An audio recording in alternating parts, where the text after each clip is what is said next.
as a citizen, you should be aware of the Constitution of India. Alright. Constitution of India. First things first, Constitution is the law. Is the law that we all had initiated, right? Our fathers, our forefathers had initiated as a right, and it was made the law. Okay, if we go back to the history,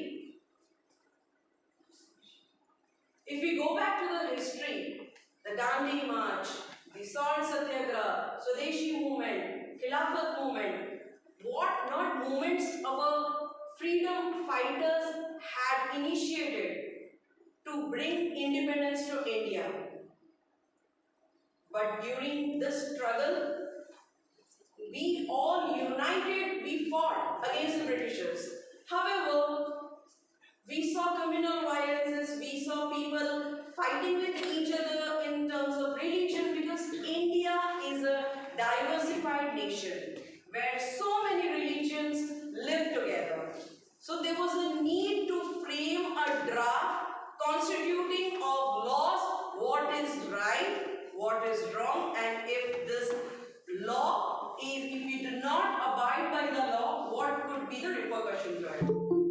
So let's welcome to the discussion of awareness.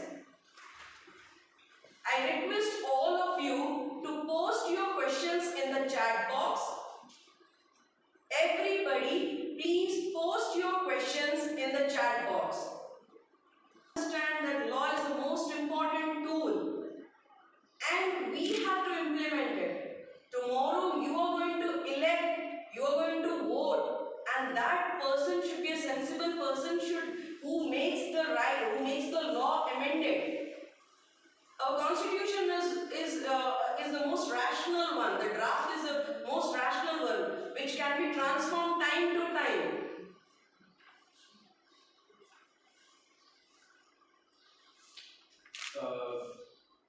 One thing which I need to enlighten here and focus that what things make us proud of our constitution. I just wanted to know this because on 26th January it is the day which we celebrate our constitution. So everyone should be proud of our own constitution. So what special things are there in the constitution which makes us proud? So that things should be focused. Definitely, very well said, sir. See, I feel that rightly said by sir that what are the things that make us proud? There are so many laws. In the constitution, there is something for everyone. Let us take an example that UAF is there in the constitution. That is universal adult franchise. This gives right to vote. Now, what does it mean? The importance of the vote of any millionaire, like let us take an example of Mukesh Ambani. So the importance of the vote of Mukesh Ambani will be equivalent to the poorest person of the country. So that is the most essential part of the constitution, and that is the thing which makes us proud that there is equality for everyone. Apart from this, we also find that our constitution gives equal status to everyone, whether it is political aspect, whether it is economical aspect, whether it is social aspect. So these are the things which we should be feeling that yes, definitely there is something, and in fact our constitution is the supreme law. So it gives us immense power, and it gives power to each and every individual of the country. Yes, thank you, sir. One thing I would like to add is, we had a question, that is, how will our constitution bring in equality among the people? So now I would like to throw some light on this. See, equality does not mean to treat two unequals as equal. Right? Do not say that special laws cannot be made for anyone. If special laws are made for somebody, you cannot say that this is inequality. See, our constitution says that equality will be when people belonging to the same the people who are standing in the same stage can be treated as equal. But two people who are not equal at any stage of the life cannot be treated as equal. So unequality will be there, but where two equals are standing, there should be similar laws for the same. So equality, one of the question was, how does Constitution ensure equality? So I would like to tell you that first of all, stratas are made. Stratas are made means people are grouped together, and after grouping people together, right, after the people are grouped together, what do they do is they make laws for a particular group. So we can see that there are laws for scheduled caste, scheduled tribes, which are separate from general class, right? There are laws for females, which are separate from general class or males, right? So what happens is, first of all, stratas are made. That means people are divided into groups, and once people are divided into groups, after that the laws are made similar for a particular group. So this is how, after dividing the people into stratas, dividing the people into groups, after dividing the people into groups, then the laws are made, and this ensures equality. And it is rightly said that no two unequals can be treated as equal. So equality is considered, or equality is ensured by putting the people into stratas and then making similar laws for the same. One more thing I want to add regarding why our constitution is, we have to take the proud of our constitution. Whatever the guiding values are given in the preamble of the constitution, 10 guiding values are given. First one is the we the people of the India. Now we the people of the India means constitution is framed by the people. Usually Constituent Assembly have the representatives who are elected by the people, and they frame the constitution. That's why we can say that the constitution of India is framed by the people of the country.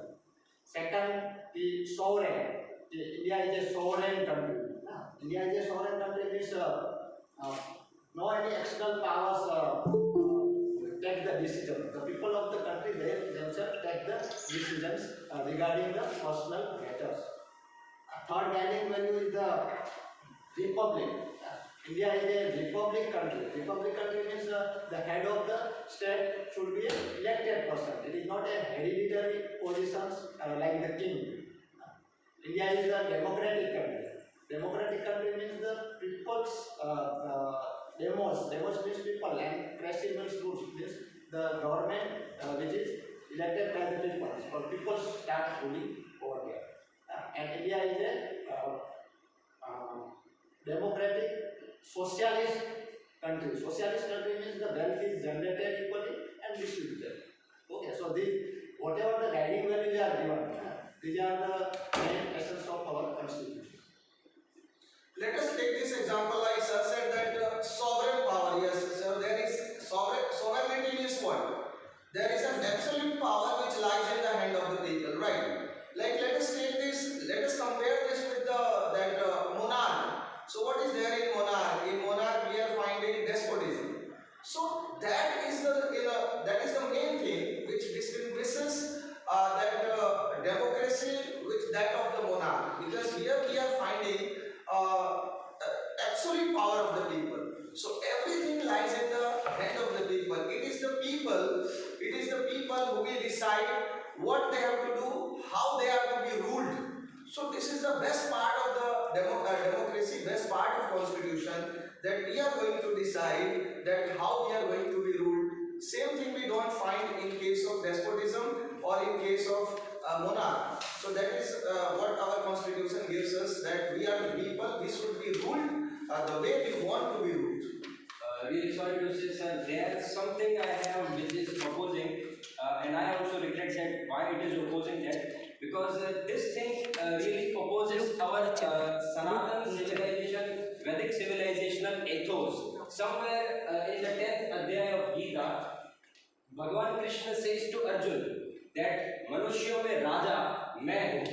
So somewhere or the other, we were driven by this monarchy better than we are driven right now. And the golden age of India, the Vedic age of India, was fully driven by monarchy itself. And by monarchy, one gets all the kinds of a person is trained from the beginning for the work and the purposes which he or she needs to do in the life. He or she is regarded in that same format. And right now, we also should be proud of that also, that even if we have left the golden age of monarchy, then again we are in the age, the new age of democracy, in which a person who sells tea in his childhood can become the prime minister. That also is a feeling which a proud feeling which we should take, and absolute that is what. Yeah, definitely every coin has two sides, so we can find some drawbacks also, but at the same time, when we are looking at the perspective of citizenship, when we find that the power of the citizen, the fulfillment of the power of the citizen, that is only possible when we are finding it in the case of constitution, in the case of democracy. Yes, sir. I would like to talk about the question soul of Indian Constitution. Someone had asked that question, what is the soul of Indian Constitution? Let me tell you, good question. Article 32, it talks about the constitutional remedies. Article 32 of Indian Constitution talks about constitutional remedies, which says that the rights, the fundamental rights that are given to us, if any citizen is deprived of that right, then he or she has got the right to approach court and take the solution to it. Okay, so that means if you are deprived of a fundamental right that is given to you by the Constitution, you have every authority to approach the court and find the jurisdiction, find the judgment to that particular case that has happened to you. So the soul of Constitution is you people, the rights that are given to you. I hope I have answered that question. Yes, So in short, we can say that right to constitutional remedies Yes. is the heart and soul of the Indian Constitution. Absolutely. In one word, we can say like that. Right to constitutional remedies is the heart and soul of the Indian Constitution, under which any citizen, for example, right to equality is one of the fundamental rights of Indian Constitution, right?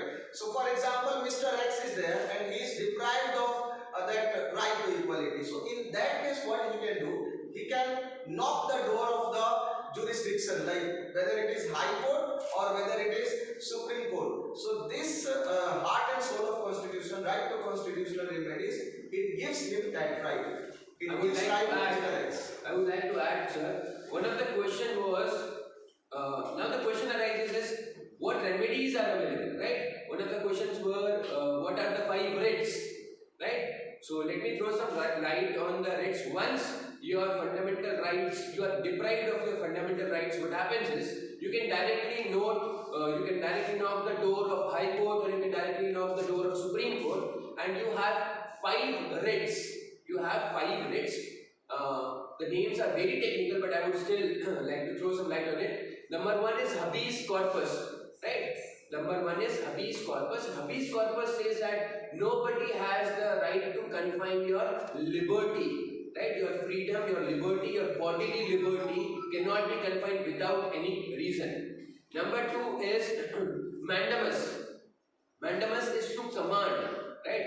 If one of your say suppose one of your right is being infringed and some authority is infringing that right, so court will command that person to do something which is ought to do, right? Number 3 is prohibition. Prohibition means when any authority asserts doing something, right, they can be stopped. This is prohibition. Certiorari is again similar sort of right wherein any authority who is exceeding their powers can be restricted. And the last one is quo warranto, right? It is quo warranto. Quo warranto is a question asked that if any authority has taken some decision, do they have the power enough to take this action? So there are 5 writs, right? Very technical. You need to have the technicalities. You need to understand the technicalities. but the remedies are available under Article 32, wherein you have the right to approach to High Court or Supreme Court, and the remedies that are available are in the form of writs,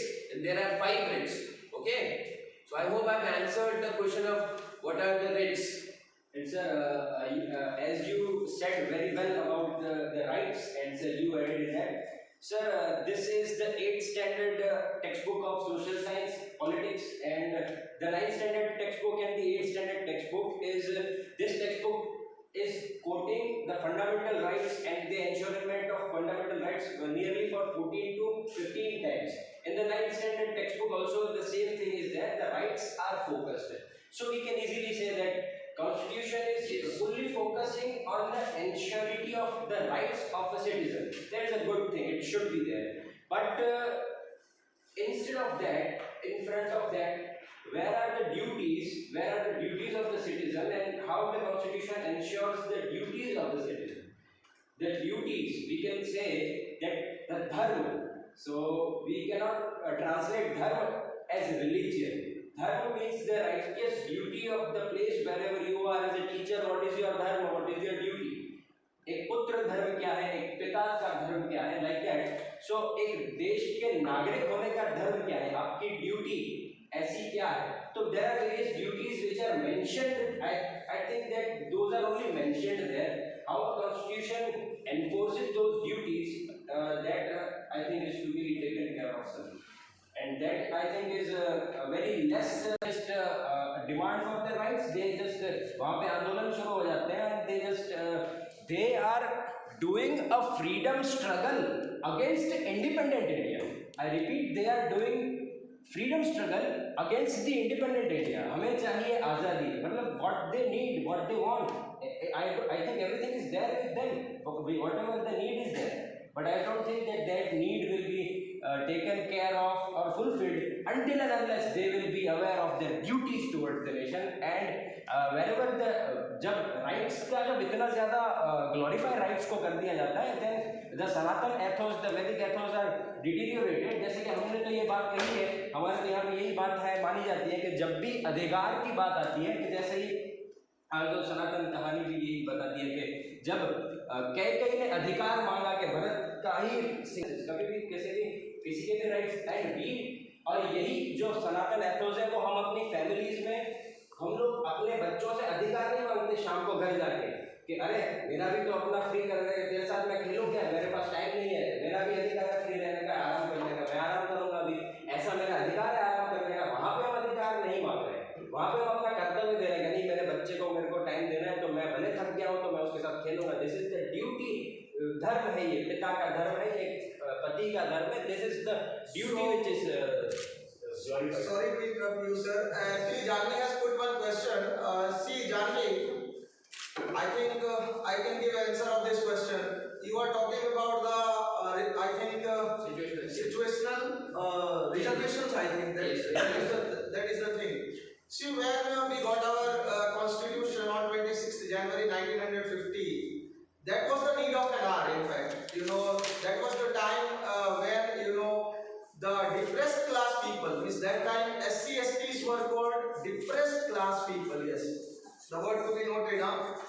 So those people, depressed class people, SC ST and Dalits and all those segments, they were definitely dominated by the higher class people. So that time definitely there was the need of reservation, and that was the thing, that was the time when there was the essence of reservation. But I feel that slowly as the time passes, there should be some amendment. And let me tell you that Article 103 gives the power to the economically backward section of the society. So Article 103. But I feel that with the gradual passes of the time, when the time goes, accordingly there should be some changes in the Indian Constitution. There should have been certain amendments, because there are so many Brahmins, there are so many upper class Hindus, upper caste people who really who are deprived, economically deprived. So I think reservation should be changing not on the basis of the caste system, but there should be some changes on the basis of the economic status of the people. economic status of the people, And not on the basis of the that is caste. why there has been a reservation for 10% for the economically backward classes. So now the things are changing. See, there are several factors that affect, right? It has become a political agenda now. I'm really sorry to say that it has become a political agenda now. But now the things are slowly and gradually changing. We find now reservation for economically backward classes, and we hope and we wish that this reservation on the basis of caste ends soon. So yes, you people are all aware. So I wish that you take the charge, and we need to make the change, because the constitution is by the people, for the people, right? So we ourselves will be the face of the change. Actually, reservation should be given to those people who are really in need of that thing, not those people who are like in hierarchical process, like if you are born in a Dalit family, then you have been taking that advantages for last 4 to 5 decades. So that is not the good thing, I feel, because there are so many people who are really in need of that, and they should also be given that opportunity. So the last amendment 2019 also the reservation for SC and ST people also are for the in the Lok Sabha and state assemblies. Yeah, that has increased for 10 years. Yes. It has been increased by 10 years. Correct. So, sir, that is very yes. The last I want to say is only one thing. Our constitution is rightly written. 1,45,000 words. It's rightly written. It is very Longest yes. Longest and the constitution we have. Yes, one more thing. Those are satisfying, very satisfying points you give, and this is, I think, one of the most debated and speculated topic in the whole nation, which Janvi put up, and before that, Vinay also had put up same comment. And talking about reservation. there is something which I need to share, that the Sanatan scriptures divide the just in economics. I think, sir, you may be knowing about economics more than me. That in economics there is a division of work, division of labor. A similar kind of thing was there, and which was well defined. That division of work was there, and according to the work, according to the karma, work was once caste was decided, and our constitution is deciding the caste on the basis of work. Sanatan then divides the caste on the basis of karma. So, how can we let the constitution interfere in this caste system, and how can this be? But so, according to The discussion is going great. Chandan Bali is having one question. See, why there is an amendment in the constitution, right? So, Chandan, see, constitution can be formed in two ways. There can be two form of the constitution. One can say that constitution can be rigid, and secondly, the constitution can be flexible. But Indian constitution is not rigid. It's not rigid. It is flexible constitution. So when I am talking about flexibility, it means certain rules will be withdrawn and certain rules will be included. Definitely. So when rules are included and when certain rules are excluded, depending upon the circumstances and depending upon the situations, that is called amendment. Understood? So that is why there is a need of amendment. See, for example, for an example, I am a teacher and I have made one rule. So it's not necessary that that rule will be continued for 2 years, 5 years. Depending upon the situation, sometimes I have to be flexible and I have to change my rule. I have to sometimes withdraw my decision also. And that is why flexibility is needed, because when there is flexibility, then there is fulfillment of right of each and every person. I want to add something to this. Sir said that we have to amend. We have amended our taxation system, GST. That was also need of Need of our economy. We added the GST, goods and service tax. Yes, I would like to answer Apurva's question. Apurva said that does this make us dependent on the government? Apurva, I would like to say that now here comes your responsibility. See, not everybody can be the representative of themselves, right?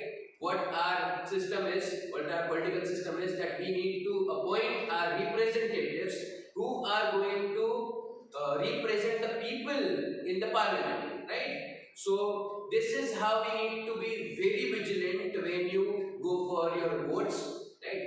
vote to the best person who is able to represent yourself. So yes, there is dependence, but that dependence depends upon you only. Right? You must make sure that the representative you are choosing is able to represent your rights, able to represent your aspirations.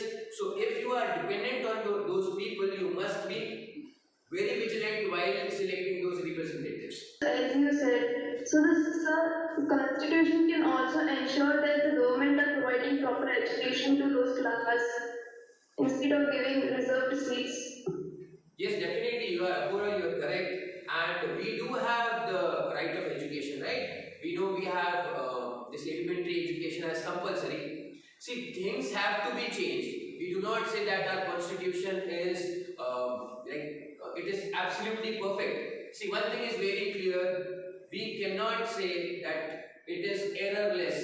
And one more thing I would like to add is we cannot say that it can be favorable for everyone.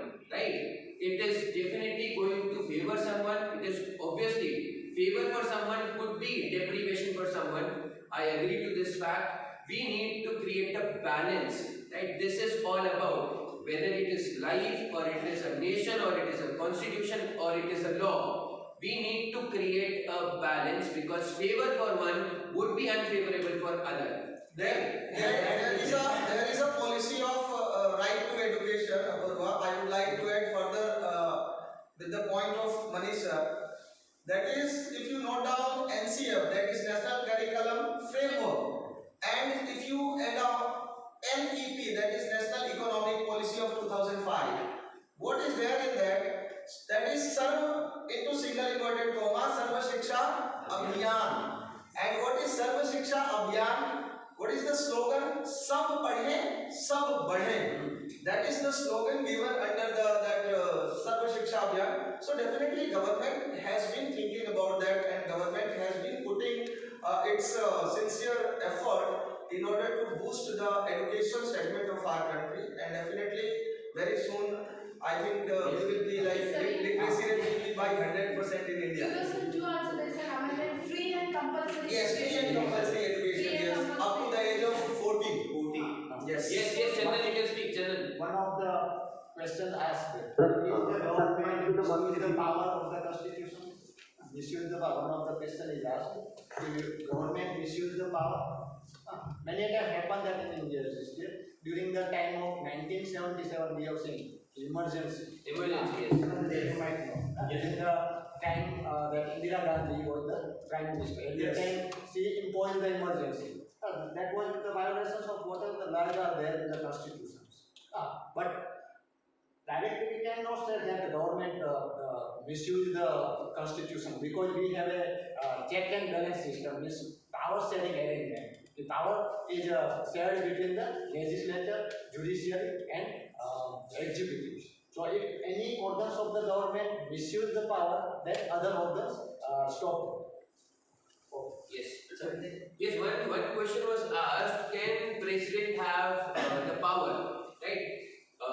One of the question was asked, I don't remember the name of the student, but one question was asked, do the president have, or will the, Chandan asked me, whether there could be unlimited powers given to the president or president has a power. So first of all, I would like to tell you that president is executive power, right? In our constitution, president has been given executive power. Without the sanction or without the signature of president, none of the law can be enforced, right? First thing. Second thing, I would tell you that yes, president has the power. President has the power in case of emergency. President has the power when there is some political failure. Whenever there is no government in the state, right? At that time, or the president can take over the rights. And when there is any emergency, president has all the right to take over. In that case, it will be the president who is going to take the decision, not the government. All right. So these are the special powers which are given to the president, rightly mentioned by Manish sir. But apart from this, such a large body, that is a Union Public Service Commission, that is UPSC, and the head of the UPSC is appointed by president itself. Then you know that Election Commission of India, the head of ECI, that is also appointed by the president. Yes. Okay, then Chief Justice of India is appointed by the president. Okay, so these are some, and you know, CDS recently, you know, Bipin Rawat. Who was Bipin Rawat? Recently, he got martyred. You know, can anyone? Bipin Rawat. Yes, Sir, sir. he was the chief of Head of Indian Army. He was. Chief Defense Officer. Sir, he was the chief defense officer. Yes. So do you know earlier there used to be that main person, the head of all three different segments like army, then navy, and then you know air force. But recently, I think 2 to 3 years back, you know this thing was implemented that there will be CDS. So Bipin Rawat, I think he was CDS, Chief of Defense Staff, and he will be taking the power of all three, like whether it is Navy, Air Force, and Army, all three departments. Yes. So that is also elected by president only. Yes, CDS is also elected by president only. I want to add something. The ultimate power given to the constitution is given to the public. Ultimate power is given to the public. You have right to choose our executives, and executives choose the president. Executive have power to choose the president. Indirect power is given to the public. So we are, by the constitution, we are given the power to choose the president, and we are given to the power to choose the executive. Yes, that's right. One thing I want to keep, our president also have some emergency power that Yes, because during the time of the war, the Yes, president uses that, or any civil war is there, or any problem regarding the money, or any deflections is there in the country. During that time, presidents use some power. These are called emergency power. Usually, we can say that in our country, president have a ceremonial power, like the Queen of Yes. Elizabeth. Yes. Usually, he remain with the prime minister of other country and take the lunch with them. The ceremonial powers. Most of the powers are exercised by the prime minister. Yes. And sir, you just said that all the powers are inherently with the people only. And sir, you also once stated in the beginning, Ajay sir also stated that everyone is having the same equal voting rights, even the Ambani or to a poor person having only one equal vote value, and everyone is having a big responsibility. No, voting is the big responsibility, Yes. and as voting is the biggest responsibility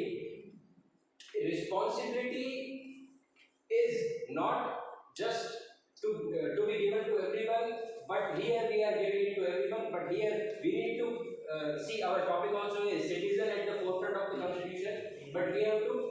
I just want to edit it, and I want to make it highly moral citizen at the forefront of the constitution. Absolutely. So and Janvi and Apurva I think also focused on education. So education is responsible to make highly moral citizen, and that highly moral citizen only should be given the right to vote. And now we are having a proud feeling that all are having right to vote, but there is a loophole also. All are not morally strong. Morally strong. Yes. 125 crore people are there, and out of that, many people are morally weak. They But will sir, be- I would disagree that see, everybody has a right to vote. Now, who is morally right or morally high or morally weak? That is a very judgmental topic, right? But yes, I would say that while voting, we must exercise our moral rights. We must see what is right and what is wrong. Yes, this should be ensured that everybody has to make sure that once they vote, their future depends on their voting. So you must make sure the people you are choosing to represent should be morally strong. and for that One education. child has asked the question here that how effective is the constitution? One real life example I would like to give. For example, if you are going to market with your mother, right?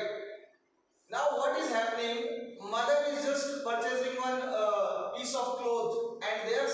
just bargaining with the shopkeeper, right? Now what is happening with the modern generation, they feel ashamed of it. My mother is doing this. This is totally ridiculous, not acceptable. But do you know, even the Constitution gives you the right that you as an aware citizen, aware consumer, under consumer rights, that right is given to you that while you are on dealing with the shopkeeper, you have the right to negotiate the price. Yes. So are you doing that? Now the question arises, if you are going there, if you are doing that, definitely you are an aware citizen and you should be doing that, and you should also be spreading this awareness among your colleagues, among your neighbor and all, so that they can also get some such kind of awareness. So that is also a right, that is also an awareness. Now one thing I would like to add is, we all are discussing, right? We know about our rights. I would give you a very simple example. Say suppose you get a product which is a faulty one, right? Now the product is for 100 rupees only, right? The product is for 100 rupees only. Will you take the pains to raise your voice for that product, for that faulty product? The answer is maybe a no, because हमारे पास time ही नहीं है, right? I would like to give you an example. I have been given this example hell lot of times. See, there was a person Nikhil Jain, right? There was a person Nikhil Jain. He was using as prescribed. Nikhil Jain could not get fair. So what happened is, he was morally very down, emotionally down. There was a breakdown. He filed a suit against Imami Fair and Handsome, fought for 3 years, and claimed 15 lakh rupees as compensation. Do we have this pain? Do we have this pain-taking capacity to fight for our rights? This is the answer: no. We are not going to take that pain. We all are going to discuss, but we are not going to take that pain to fight for our rights.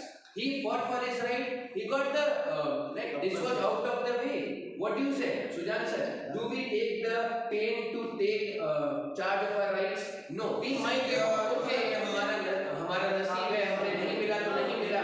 Don't be fatalism. Don't follow fatalism. हमारे नसीब में जो Same thing happened with Gujarat government. I think 7 to 8 years back. There was a question in mathematics paper, and that question was taken from probability. And what was that question? That 2 dice are thrown simultaneously. So what is the probability of getting those? I think mathematics, all students have done this, they must be knowing this. Now one student got wrong answer, Now what he claimed with the board, that the die which I took, and the die through which I gave my answer, that die was fake. That die was fake. And that is why I got this answer. Now right from that time, if you will be finding the question paper of Gujarat board, the Gujarat board has made that modification. And what is that modification? 2 unbiased dice. So that word unbiased. Now the board itself has made that rectification, and then what is that rectification? That the question should be proper. So you as a student, if the question is not proper, even you can also ask for your right. That is your right. You will not deny for it. Well said, sir. Understood? Vinay, you have a question for us? Yes, ma'am. The reservation were made only for 10 years. Why still they are continued? Pardon? Pardon me, ma'am? Reservation was made only for 10 years. Why should it is continued? No, the reason it was put forward, I guess, correct me if I haven't understood your question. You asked that the reservation was limited up to 10 years. Why is it being continued even now? Is that the question? Yes, ma'am. Okay. Initially, it was drafted. Okay, a little history behind it. In the second roundtable conference in London, when Mahatma Gandhi was talking about the untouchability issues, he had put forward this request that there should be some reservation that is given to the minorities or the untouchables, because he was very much concerned about it, so that people through this electorate, they could come up and work among each other, work with other upper castes as well. That was the initial discussion that had happened, and after that it went on. As the traditional, see, the law has got the right to give you a act, but the traditional practice that is going on in Indian culture, it is very, very difficult to break it. Hence, the reservation system is also being continued. It has become like it has become a political agenda right now. Yes, you are absolutely correct. It should be amended. I am of that opinion that it should be amended. But Vinay, I would like to add that who is responsible for this amendment? Are not your representatives responsible for that amendment? Our elected representatives made this decision that they should be extended. So again here comes that exercise your right in a very proper manner. Right? Make sure your representatives are strong enough to take those decisions which are in your favor. So the But representatives sir, how made do this you know that decision. who is correct?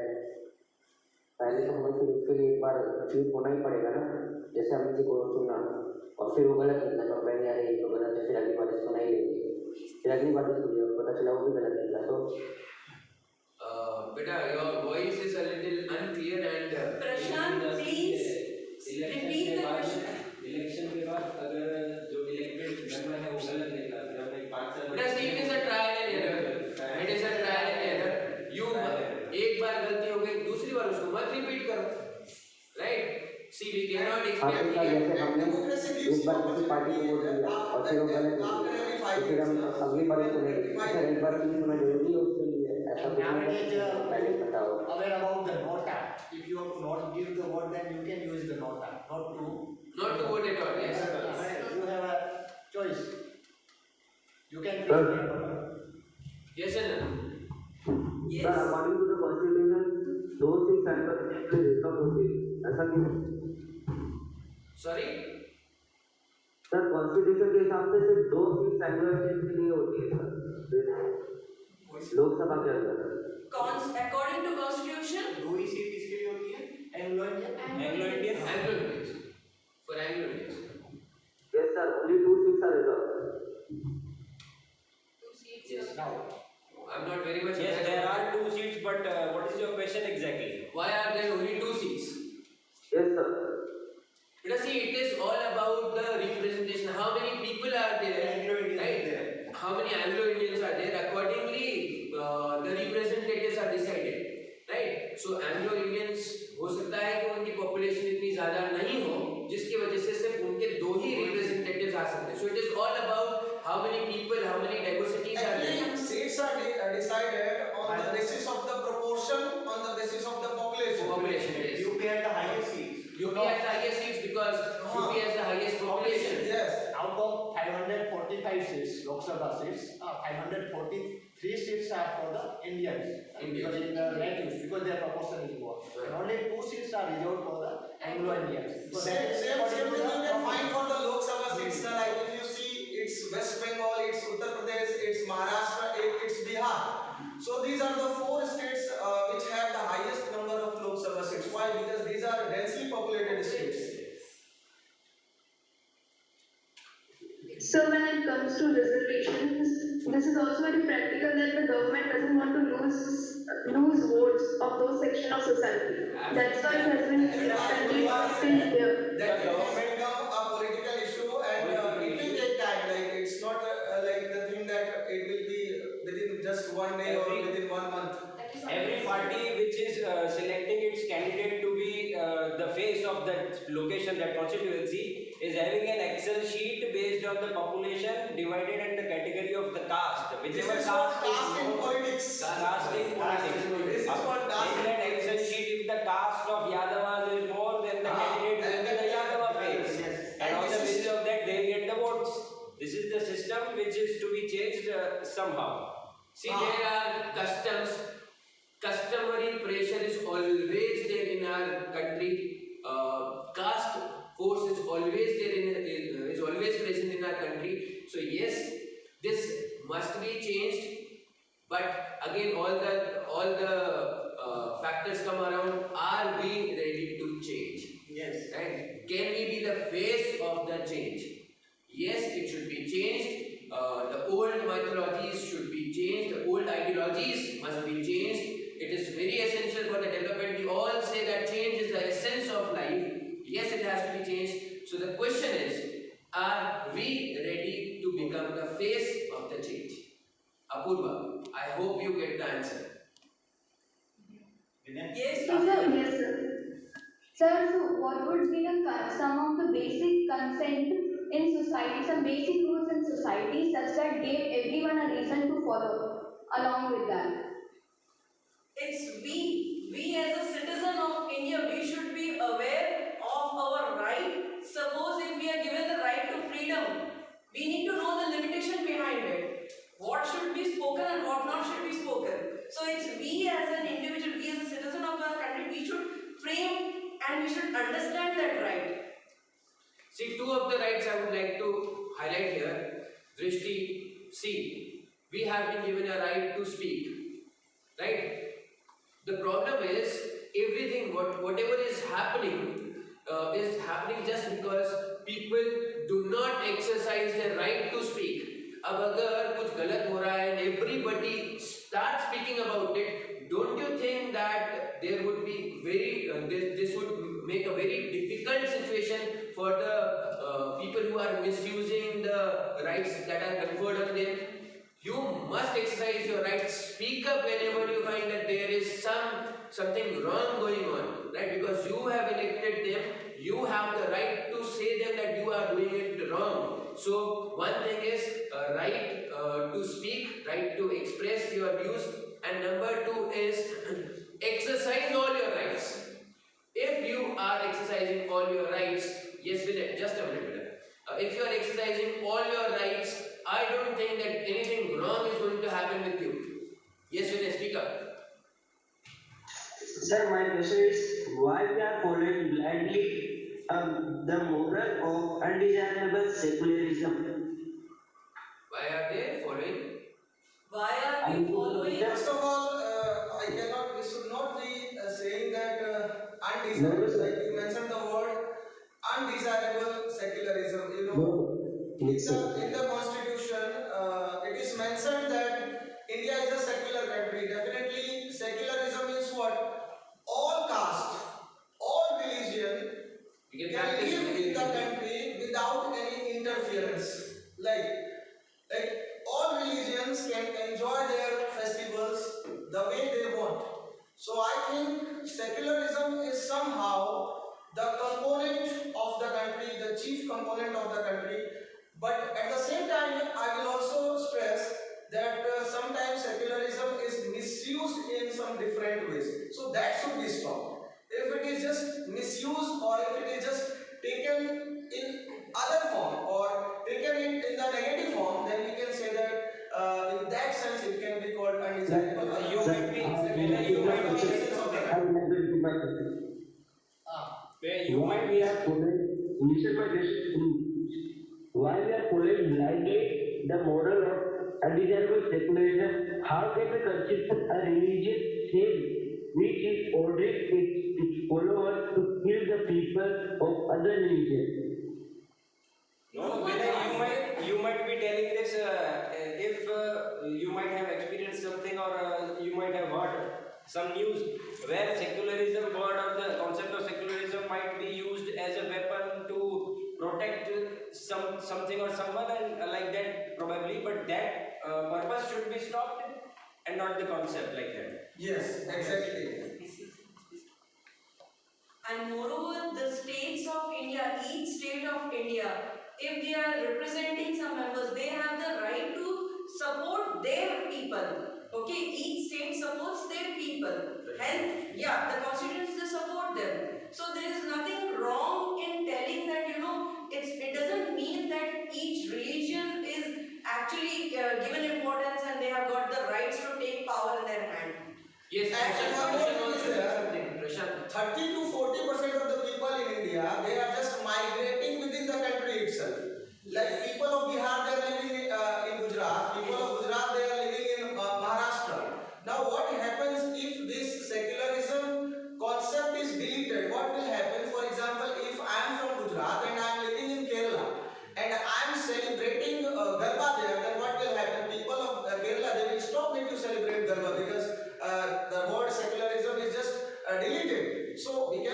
expect, Thereby the rituals, you cannot expect sir, the development of all the religions without secularism.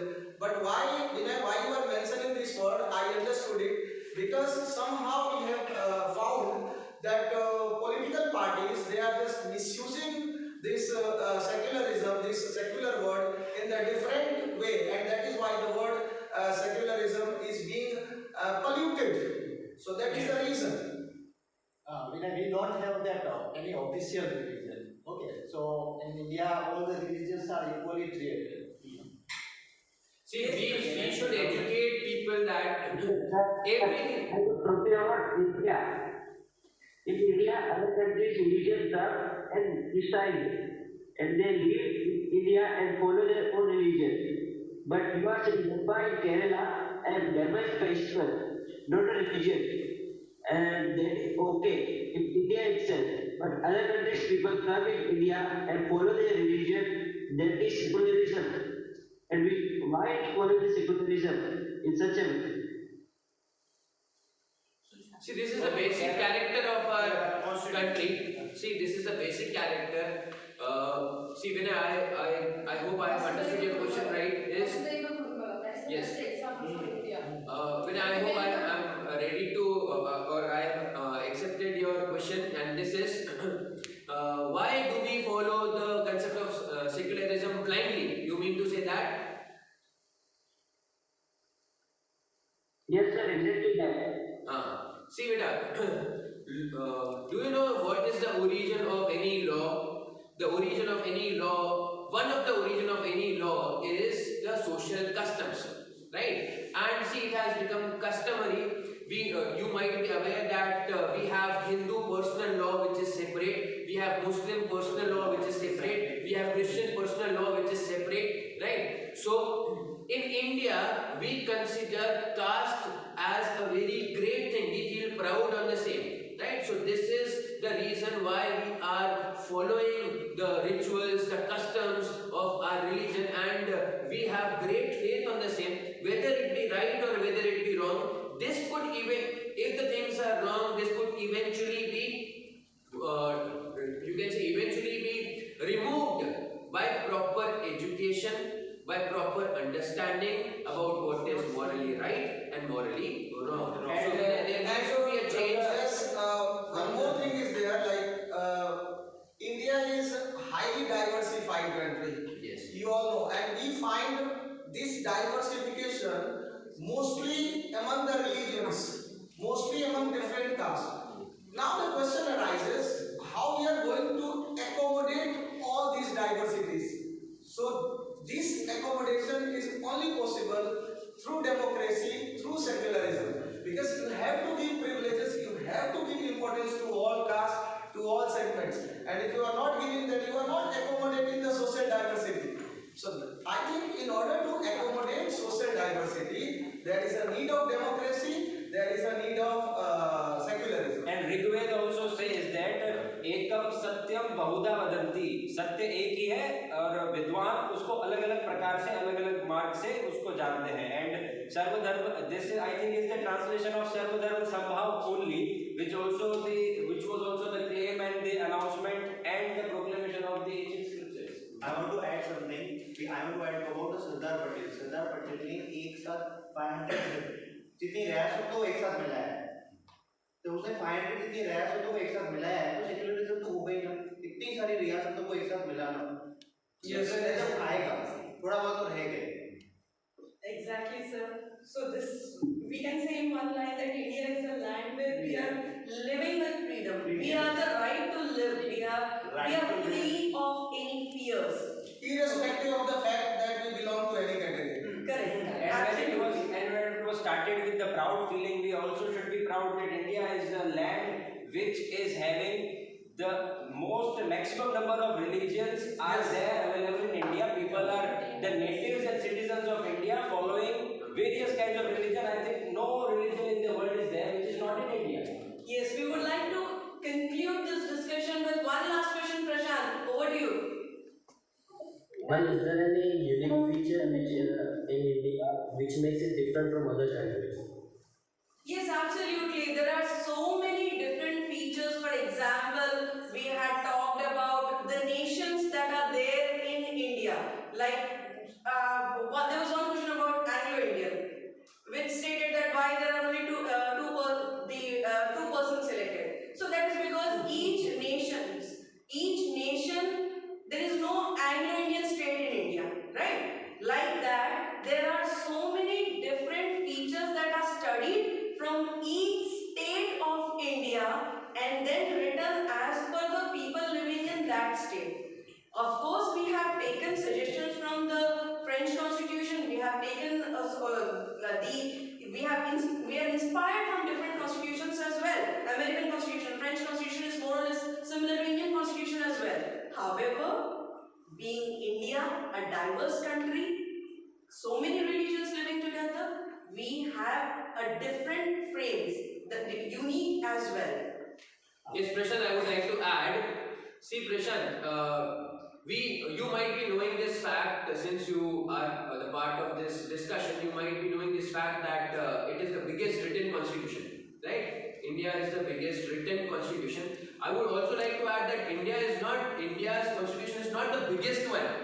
Made constitution or court-made constitutions wherein the judgments and cases, orders passed by the courts would be treated as law. Whereas in India, whatever the judgment passes, it is mandatory for us to incorporate it into the constitution. So this is one of the features that we do not follow judge-made law or the orders passed law. We follow whatever is written, right? So this is one of the unique feature of our constitution, that whatever changes we take place, we amend it and put it into the constitution. Yes, Jani, ask your question, but last question. So when emergency was imposed in 25th June 1975, at that time Indira Gandhi didn't give any specific proper reason that why emergency was imposed. Then such situation can't be called misuse of power. Yes, it is definitely a misuse. And at that time, see, Indira Gandhi was in full majority, right? She has definitely misused her power, right? There are several reasons for this emergency which were undisclosed, right? She is being criticized for the same as well. Yes. And hence it was withdrawn as well. During that time, many members from the Congress party also, those who opposed the Indira Gandhi, they were sent to the jail. And that is why in democratic system of the government we find that there should be stronger opposition parties. Yes. Every time we talk about existing party, there should be stronger existing party, but comparatively as compared to existing party, the opposition party should be stronger. Must have a strong Because opposition. when there is a stronger opposition party, the opposition party will exert pressure on existing party and To behave morally. and existing party will not do the work which was done by Indira Gandhi in 1971. So that is the reason. And it should be taken care. Opposition, yes sir, is very important and it should be stronger, just because that even Hitler was a part of democracy, and then when he was on the head of the democracy, he converted that democracy into dictatorship. And even Maximilian Robespierre, when was fighting for democracy, fighting for justice, when he himself got on the top of democracy, he converted that democracy into this.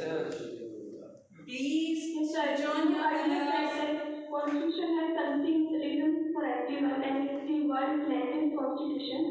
So does it really ensure in making independence? Because there are so many policies which are nowadays mentioning constitution. So does it really work that instead of being Sakshi, if you don't find it worth, raise your voice. This is all I can say is, if you don't, you have all the right to speak. If you feel that something is not right, you must take the step to make it right. Right? So Sakshi, the answer to this question is, it may happen that you don't find whatever is written in the constitution is conferred to you people. If you find it has not been conferred, raise your voice. You have the right to speak, exercise your right, and by exercising your right, you may change the situation which you really want to. Alright, So with each question, I guess we can have an hour or a day-long debate